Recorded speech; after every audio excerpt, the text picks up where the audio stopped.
Basically, yung Judgment language, katulad ng iba pang mga uh, permutations ng language sa Philippines at all over the world, natural phenomenon yan. No? Nagpapakita yan kung gaano ka-dynamic yung language. So yung emergence ng Jejemon language, hindi naman talaga siya ngayon lang nag-emerge eh. Parang pag nag-aaralan namin yan sa social linguistics, nag-emerge siya basically dahil nagkaroon ng iba't ibang tinatawag na mga capitalist intrusions or machinations in terms of digital and electronic technology. So nung nauso sa Philippines yung SMS, no, yung single message service or texting, ibig sabihin, nagkaroon din ng mga bagong forms of language, no, katulad ng text language. So, I remember it perfectly na when I was in first year dito sa UP noong 1999.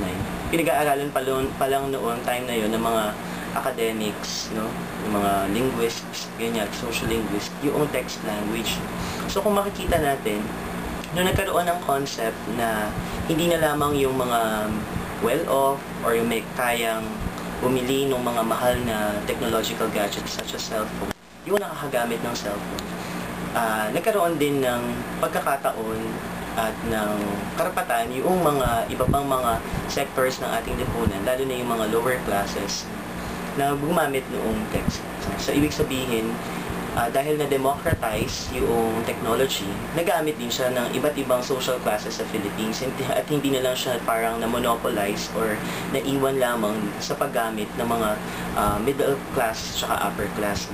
So, ibig sabihin, kapag ikaw yung gumamit noong technology na yon at kung ano yung natutunan mong language even before nung advent ng cellular phone technology, magagamit mo yun pagdating sa texting. So, halimbawa, isa sa mga pinag-aralan namin dati ay yung mga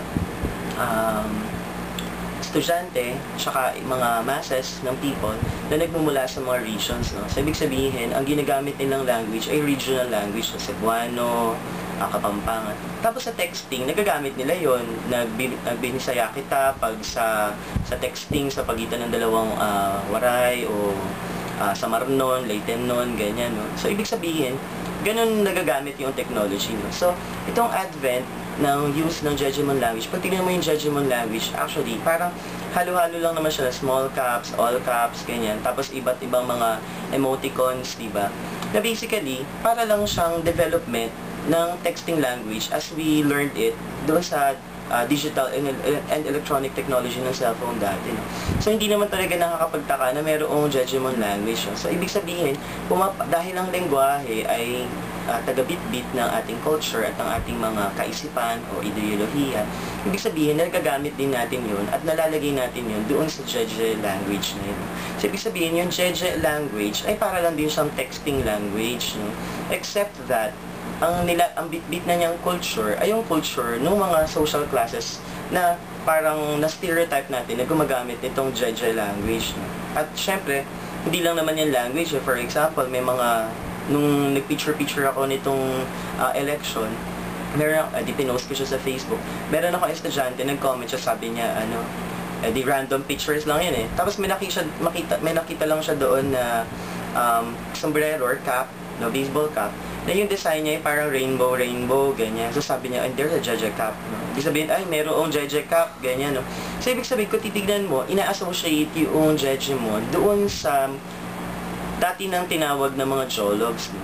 And interestingly, yung mga Jejemon o yung Jeje language ay hindi naman talaga sila yung nagbigay ng mga terminologies na yun na sila ay Jejemon at gumagamit sila ng Jeje language. Ibig sabihin, ito yung basic concept sa psychology at social linguistics ng othering or pag-iiba. Ibig sabihin, binubukod ng mga tao o ng iilang tao yung kanilang sarili mula dun sa ayaw nilang makasalamuha o ayaw nilang ma-associate with. No? So, ibig sabihin, pag susuriin mo mabuti, so, kanino nag-originate yung term na Jejemon? Sino yung nagpangalan sa kanila? So, pag dinignan mo sa Urban Dictionary, sobra talagang classes, no? Sobrang anti-Jejemon, yung definition ng Jejemon.